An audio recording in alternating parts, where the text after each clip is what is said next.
మీరు ఇంజనీరింగ్ చేశారా? జాబ్స్ కోసం సెర్చ్ చేస్తున్నారా? 3600 మందికి పైగా స్టూడెంట్స్ కి జాబ్స్ వచ్చేలా చేసిన code Gyan 100 days software course లో జాయిన్ అవ్వండి. మీ కెరియర్ ని బిల్డ్ చేసుకోండి.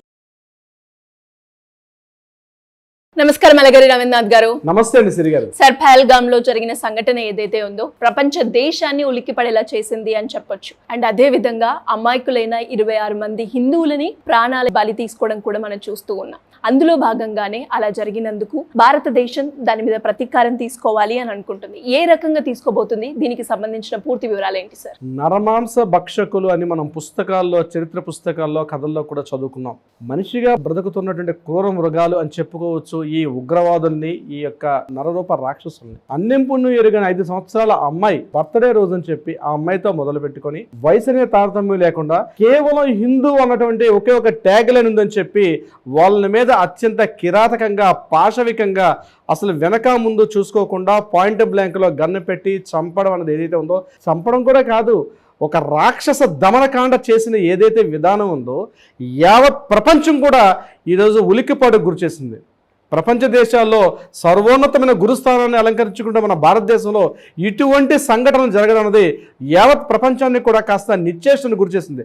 అనేక చోట్ల హమాస్ కావచ్చు, ఇజ్రాయెల్లో కావచ్చు, అదేవిధంగా ప్రపంచవ్యాప్తంగా ఉక్రెయిన్లో కావచ్చు దాడులు జరుగుతున్నాయి. కానీ ఇటువంటి దాడులు జరగడం అనేది ప్రపంచం కూడా హర్షించడం లేదు శ్రీ గారు. ఎందుకంటే కేవలం హిందూ అన్నటువంటి ఒకే ఒక మిషతోటి వాళ్ళని చంపడం చూసారా, అది ఎవ్వరూ హర్షించలేకపోతున్నారు. 145 కోట్ల మంది ప్రజలు కూడా ఈరోజు ఎంతగా బాధపడుతున్నారంటే, నిజంగా నా చేతిలో ఒక గన్ ఉంటే నేను పాకిస్తాన్కి వెళ్ళి నేను వాళ్ళ మీద ప్రతీకారం తీర్చుకుంటాను అన్నంతగా ప్రతి ఒక్క వ్యక్తిలో కూడా ఒక సైనికుడు కనిపిస్తున్నాడు. ఈరోజు మనం చూస్తున్నటువంటి మీడియాలో నా చేతిలో మొబైల్ ఉండిపోయింది, కానీ ఇదే నా చేతిలో ఒక గన్ ఉంటే వెళ్ళి పాకిస్తాన్ మీద ఇప్పుడే అటాక్ చేస్తాను అన్నట్టుగా ఆ దమనకాండను ఎవరు డైజెస్ట్ చేసుకోలేకపోతున్నారు యావత్ ప్రపంచం. దీనికి ఎగ్జాంపుల్ చూడండి, ఎప్పుడైతే మోడీ గారు సౌదీ అరేబియా పర్యటనలో ఉన్నటువంటి మోడీ గారు ఇమ్మీడియట్గా తన ఎయిర్పోర్ట్లో దిగంగానే ఢిల్లీలో ఇమ్మీడియట్గా అక్కడ ఉన్నది ఎవరు? అజిత్ దోవల్, రాజ్నాథ్ సింగ్, ప్రొఫెసర్ జయశంకర్, పక్కన ఉన్నది అమిత్ షా. వీళ్ళందరూ ఎవరండి? వీళ్ళు భారతదేశం అనుకుంటుంది రక్షణ శాఖ మంత్రి అజిత్ దోవల్, విదేశీ దౌత్య సంబంధాలు కలిగిన వ్యక్తి జయశంకర్ గారు. అంటే ఈ యొక్క సీన్ ఏదో జరిగిందో దాన్ని ఎంత ప్రెస్టీజియస్గా తీసుకున్నారు.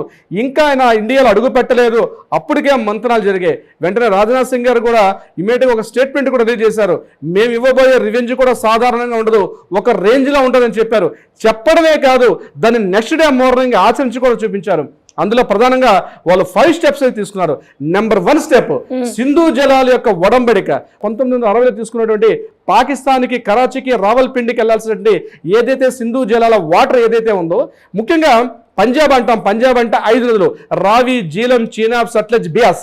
ఈ 5 నదుల్లో కూడా జీలం, చీనాబ్ ఈ 2 నదులు కూడా భారతదేశంలో పుట్టి పాకిస్తాన్ మీదుగా ప్రవహించి అరేబియా సముద్రంలో కలుస్తున్నాయి. అంటే ఈ 2 నదులు ఏవైతే ఉన్నాయో 1960 నుంచి కూడా కొన్ని లక్షల మంది ఈ నదీ జలాల మీద, పంట కాలాల మీద, వాటర్ తాగునీటి మీద, వీటన్నిటి మీద ఈ 2 నదుల మీద డిపెండ్ అవుతారు.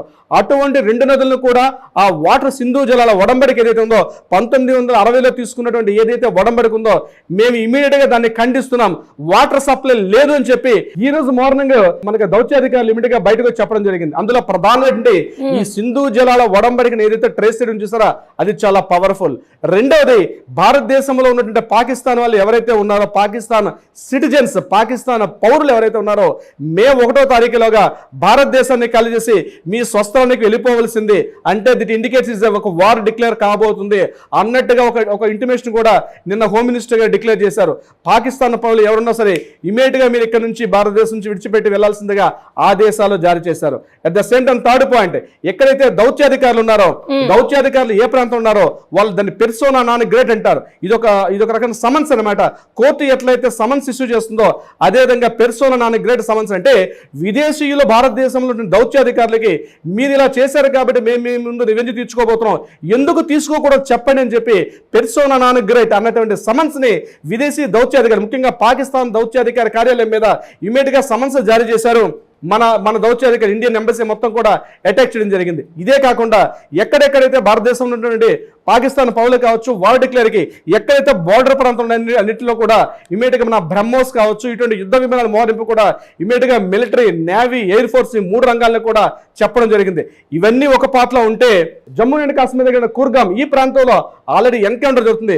అటు భద్రతా దళాలకి ఎన్కౌంటర్స్ ఈ యొక్క టెర్రరిస్టుల మధ్య ఈ రోజు మార్నింగ్ నుంచి కూడా కంటిన్యూగా వార్ జరుగుతుంది.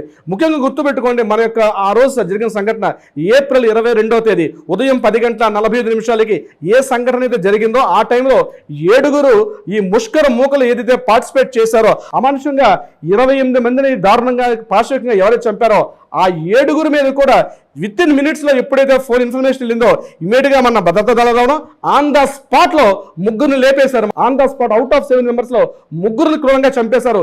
మిగిలిన 4 మాత్రం తలో దిక్కుకు పారిపోయారు. అయితే మనకు అందిన ఇన్ఫర్మేషన్ మన భద్రతా దళాల దగ్గర ఇన్ఫర్మేషన్ ప్రకారం వీళ్ళు ఎల్ఓసి అంటే పాకిస్తాన్ యొక్క లైన్ ఆఫ్ కంట్రోల్ కూడా దాటి వెళ్ళలేదు, అనంతనాగులోనే ఉన్నారు. అది కూడా పహల్గాంలోనే ఉన్నారు వీళ్ళందరూ కూడా అని చెప్పి. ఎందుకంటే పహల్గాం పూర్తిగా బైసన్ లోయ కింద ఉంటుంది. బైసన్ అనేది ఒక పెద్ద లోయ ప్రాంతం, పెద్ద వ్యాలీస్ అవన్నీ కూడా భారతదేశంలో ఉండే ఇండియన్ స్విట్జర్లాండ్కి వెళ్తే ఎంత అద్భుతమైన సౌందర్య దృశ్యాలను చూడాలో ఒక్క పహల్గాంలో ఉంటే మనకు కనిపిస్తుంది. ఎందుకు అమర్నాథ్ యాత్రకు వెళ్ళాలంటే ముందుగా పహల్గాంలో దాటి కూడా వెళ్ళలేం. అందుకే దీనికి పేరు కూడా పహల్గాం అనే పేరు రావడం కూడా అదే. పెహల్ అంటే ముందుగా ఉన్నటువంటి గ్రామం ఇది. అంటే అమర్నాథ్ యాత్రకు వెళ్ళాలంటే ముందుగా ఈ గ్రామాన్ని దాటితే కానీ వెళ్ళాం.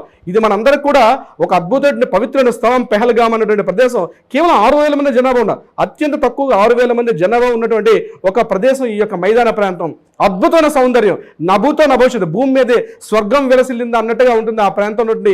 ఆ యాపిల్ తోటలు కానీ వ్యాలీలో ఉన్నది. కేవలం ట్రక్కింగ్ చేసే ఒక గైడ్ లాగా అక్కడ ఉన్న బస్సులో దిగిన జనం అప్పుడే 2 బస్సులో దిగారు. ఒకటి మహారాష్ట్ర, గుజరాతీ వాళ్ళు ఒక బస్సులో దిగారు, తెలుగు వాళ్ళందరూ కూడా ఒక బస్సులో దిగారు.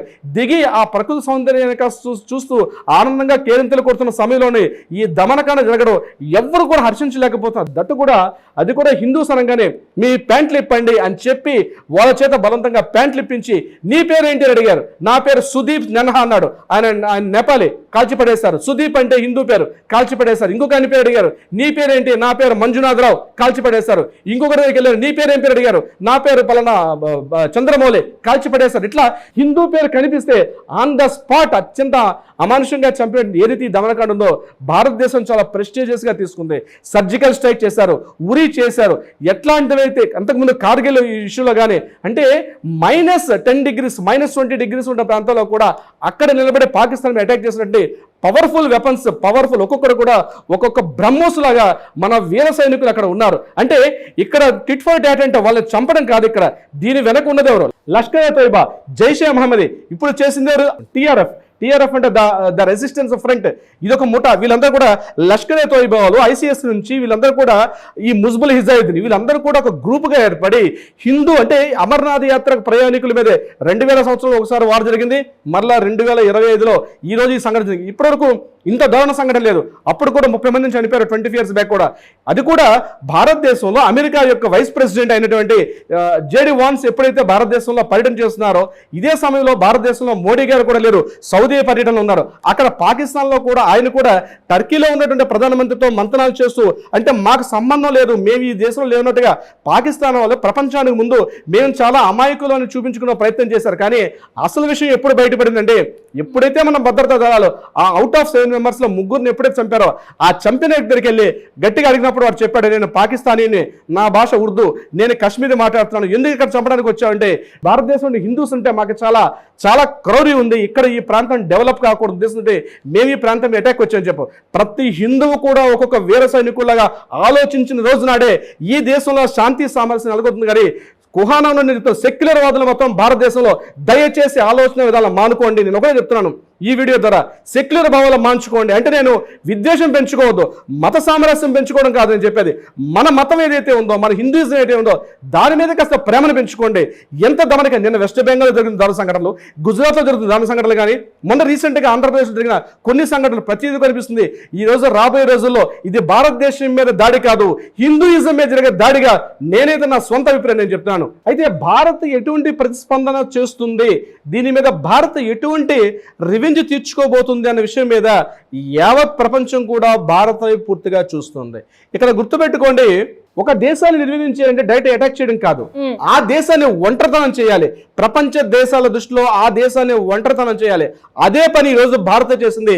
యావత్ ప్రపంచ దేశాన్ని కూడా 200 దేశాలు కూడా ఈరోజు భారత్కి సపోర్ట్గా నిలవడంలో సుమారుగా ఒక 5-6 దేశాలు, ఒక చైనా, ఒక టర్కీ, ఇట్లాంటి 2-3 కంట్రీస్ తప్ప, ఇంక్లూడింగ్ ముస్లిం కంట్రీస్ అండి, సౌదీ అరేబియా కూడా భారతదేశానికి, ఇరాన్, ఇరాక్ లాంటి దేశాలు కూడా భారత్కు మద్దతుగా తెలుపుతున్నాయి.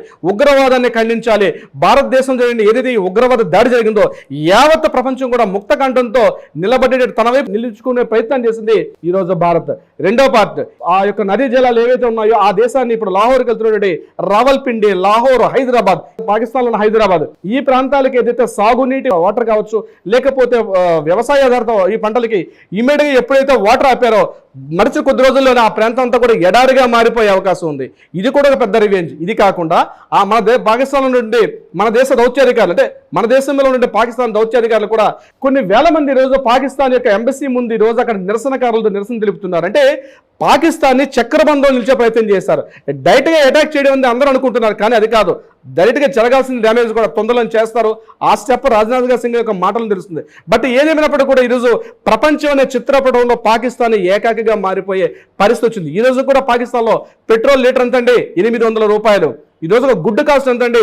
సుమారుగా 300 రూపాయలు ఒక ఈచ్ ఎగ్ కాస్ట్. అంతటి దయనీయమైన ఇన్ఫ్లేషన్తో ఉన్నటువంటి ఈ రోజు ఈ పాకిస్తాన్లో ఇటువంటి వారు వస్తే మాత్రం ఇంకేం లేదు, పాకిస్తాన్ అనే దేశం చిత్రపటంలో మాయమైపోయే పరిస్థితి ఉంది. జరగాలి, ఖచ్చితంగా జరగాలనే యావత్ దేశం కూడా ఈరోజు ఏకకంఠంతో కోరుకుంటుంది. సిరి గారు, ట్రూ సార్, మీరు అన్నట్టుగానే ఏ రకంగా రివెంజ్ తీసుకుంటాము, ఏ రకంగా తీసుకోవాల్సిందే అని చాలా మంది భారతీయులందరూ కూడా కోరుకునేది అదే.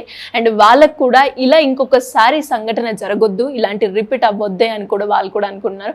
Thank you sir, thank you so much. Thank you so much Siri garu. Suman టీవీలో మీ పర్సనల్ అండ్ బిజినెస్ ప్రమోషన్స్ కోసం కింది నెంబర్కి కాంటాక్ట్ చేయండి.